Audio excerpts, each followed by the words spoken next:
আসসালামু আলাইকুম এভরিওয়ান, সবাই কেমন আছেন? আশা করি সবাই অনেক বেশি ভালো আছেন। আলহামদুলিল্লাহ, আমরাও ভালো আছি। নতুন দিনে নতুন আরেকটি রেসিপি নিয়ে চলে আসলাম। আশা করি সবার অনেক বেশি ভালো লাগবে। আজ আমি শাক রান্না করব, সেজন্য মিষ্টি লাউয়ের পাতা নিয়েছিলাম, কচি কচি পাতা নিয়েছিলাম। আর এদিকে হচ্ছে গিয়ে লেবু গাছ থেকে বলেন তো কি হচ্ছে, লেবু পাতার কচি কচি পাতাটা হচ্ছে কিন্তু পাচ্ছি না। যাই হোক, তারপরে পেয়ে গেলাম, এই তো নিয়ে নিলাম কচি পাতাগুলো। আপনারা হয়তো ভাবছেন যে লেবুর কচি পাতা দিয়ে আবার আমি কি করব।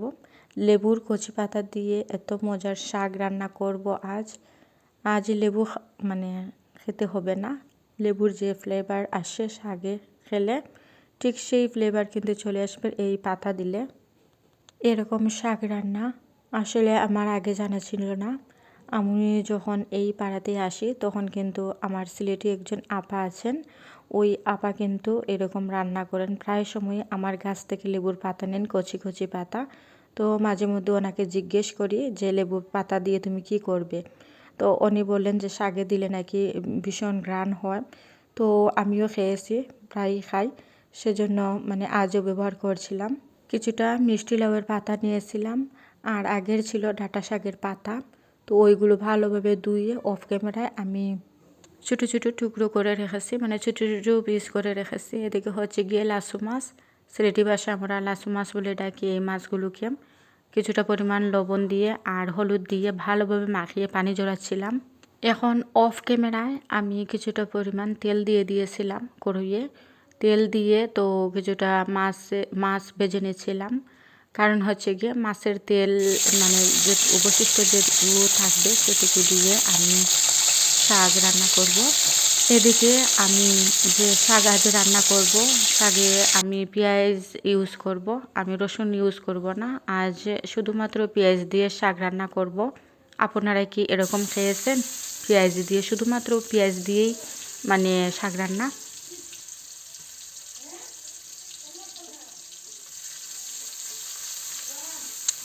পেঁয়াজকে ব্রাউন কালার করে নেব,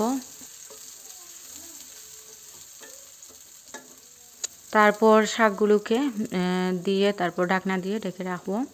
আজ আমি লাসু মাছকে ভেজেছিলাম আর শাক দিয়ে খাবো, ভীষণ ভালো লাগছিল, রান্না করতে ইচ্ছে করছিল এরকম খাওয়ার জন্য। আর এদিকে হচ্ছে গিয়ে আমার চাচাতো বোন প্রতিদিনই ফোন দিয়ে ও বলে যে কথা দেওয়ার জন্য, ওর বাসাতে বেড়াতে যাওয়ার জন্য। ওর ছোটো একটি বেবি হয়েছে, নতুন নতুন বিয়ে হয়েছিল, তো ছোটো একটি বেবি হয়েছে, ওকে দেখার জন্য। তো আজ মনে মনে চিন্তা করছিলাম যে আজ যেহেতু বৃষ্টিও হচ্ছে না আবার রোদও উঠছে না, এই দিনে বাড়ানোটাই সব থেকে বেটার হবে। এই তো অফ ক্যামেরায় শাকগুলো রান্না করে তো বসে পড়লাম খেতে, তো ভীষণ মজা লাগছিল। এখানে লেবুর ফ্লেভার প্রচণ্ড লেভেলে এসেছিল আর ভীষণ মজা লাগছিল খেতে।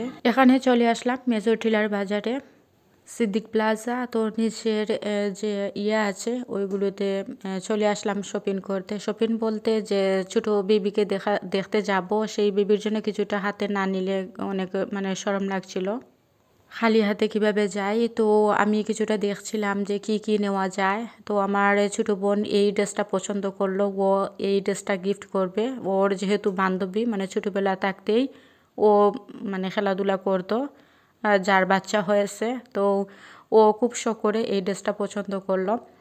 ও বলছিল যে এই ড্রেসটা ওর অনেক পছন্দ হচ্ছিল, আর আমার এই ড্রেসটি আমি তো আর সেম সেম নিলে কীরকম যেন লাগে, যে সেম টু সেম। তো আমি কিছুটা হালকা পাতলার জন্য নিয়েছিলাম, যেহেতু গরমের সিজন এখন, তো গরমের সিজনে কিন্তু পাতলা পাতলা ড্রেস কিনতে ভীষণ ভালো লাগে।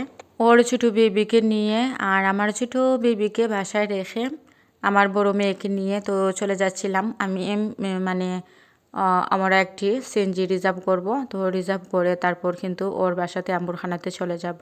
ওর বাসা হচ্ছে আম্বুরখানা, তো চলে যাচ্ছি। আর এদিকে হচ্ছে গিয়ে আমার মেয়ে যে ইংলিশ কোচিং পড়ে, ওই ইংলিশ কোচিং 3তলাতে আইএলটিএস বলে, তো আমার মেয়েকে ভর্তি করছিলাম আর আমি থাকাচ্ছিলাম যে আমার মেয়ে এই জায়গায় এসে কোচিং করে। এই তো ভিক্ষুক আমি প্রতিদিন চিন্তা করি আর ভাবি, আল্লাহ কখন যে ভিক্ষুক বাংলাদেশে শেষ হবে, কখন আর হাত পাতবে না, কেন যে এরকম হয় বাংলাদেশ কি বলবো। আচ্ছা যাই হোক, এই তো আমরা বের হয়ে গেলাম। মানে বের হয়ে সিএনজি একটি রিজার্ভ করে চলে যাব আম্বরখানাতে। তো আমার বোনের ছোট বেবি ও সব সময় যখন সিএনজিতে উঠে তখনই সে ঘুমিয়ে পড়ে। তো ওকে নিয়ে মানে বেশি সময় রাস্তা না, তারপরেও ঘুমিয়ে পড়লো ও। তো ওকে নিয়ে 3তলাতে উঠতে হবে, ওরা নাকি 3তলাতে থাকে। তো আমি দীর্ঘ 4 বছর পর ওদের সাথে দেখা হবে। তো আমার তো বোনের জন্য কিছুটা মানে দোকান থেকে কিছুটা নিয়ে নিলাম, যে ও কিছু খাবে, হাতের দিকে তাকাবে। তো ওর জন্য নিয়ে নিলাম কিছুটা।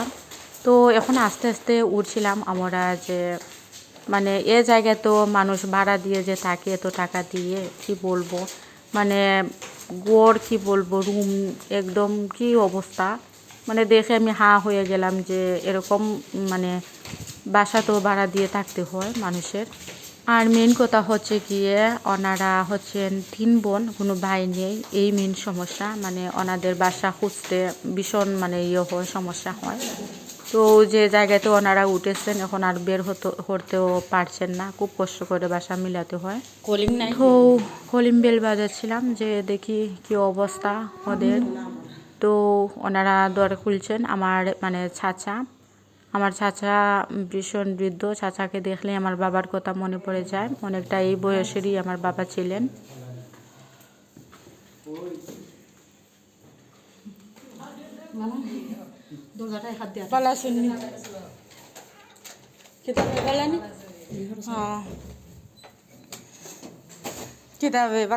এই সেই ছোট বেবি সিজারে হয়েছে, মানে খুব কিউট। আচ্ছা আচ্ছা, বহুত দিন পরে দেখা।